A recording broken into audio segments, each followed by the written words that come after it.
ആലത്തൂർ നിയോജക മണ്ഡലത്തിൽ Lok Sabha parliament election കലാശക്കൊട്ട് ദിനത്തിൽ LDF വാഹന പ്രചരണത്തിന് അകമ്പടിയായുള്ള വാഹനത്തിൽ നിന്നും ആയുധങ്ങൾ മാറ്റുന്നതിന്റെ ദൃശ്യങ്ങൾ പുറത്തുവിട്ട് UDF.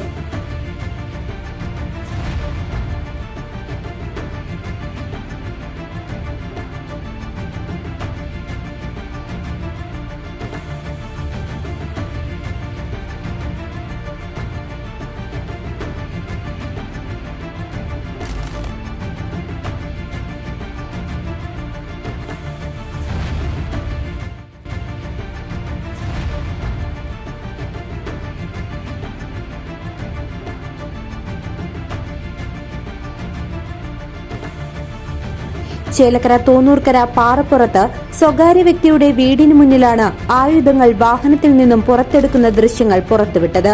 ആരോപണങ്ങൾക്ക് മറുപടിയുമായി LDF സ്ഥാനാർത്ഥി K. രാധാകൃഷ്ണൻ രംഗത്ത്. ബോർഡ് വീണ് കിടന്നിരുന്നു. ആ വീണ് കിടന്ന ബോർഡ് നേരെയാക്കാൻ വേണ്ടി 2 കഴുങ്ക് വെട്ടിക്കൊണ്ടുവന്നു. അത് പൊളിക്കും. അത് കഴുങ്ങിനെ പിഴുതുകൊണ്ടുവന്ന് അങ്ങനെ വെക്കാൻ പറ്റില്ല. അത് വെട്ടാൻ വേണ്ടി കത്ത് വേണ്ടി വരും, കുഴിച്ചിടാൻ വേണ്ടി അലാങ്ക് വേണ്ടി വരും. അതെല്ലാം ചെയ്തുകൊണ്ടിരിക്കും. പ്രചരണമായ വാഹനം അതിൽ പോയപ്പോൾ അവർ വേഗം വെച്ച് ഇതെല്ലാം വാരിക്കുട്ടി ഇതെല്ലാം പണി കഴിഞ്ഞോടുകൂടി അവർ ഇതെല്ലാം വാരിക്കുട്ടി ഈ പോയ വണ്ടിയിൽ എടുത്തിട്ട് അങ്ങനെ വന്നു. കുറച്ച് കഴിഞ്ഞപ്പോൾ അവർക്ക് തോന്നി ഇതുമായിട്ട് പോകുന്നത് ശരിയല്ല. ആക്രമിക്കാൻ വേണ്ടി പോകുന്നവരാണെങ്കിൽ പിന്നെ അത് വീഴ്ചിക്കും. വഴി CCTV ഉള്ള സ്ഥലത്ത് കൊണ്ട് വീഴ്ചിക്കും. അപ്പോൾ അങ്ങനെ ഒരു ലേമാന്മാരാണ് അവർ. അതുകൊണ്ട് അവർ എന്താ വെച്ചാൽ ഇത് കൊണ്ടുപോകുന്നത് ശരിയല്ല എന്ന് പറഞ്ഞ് അത് പ്രചരണ വാഹനമല്ല.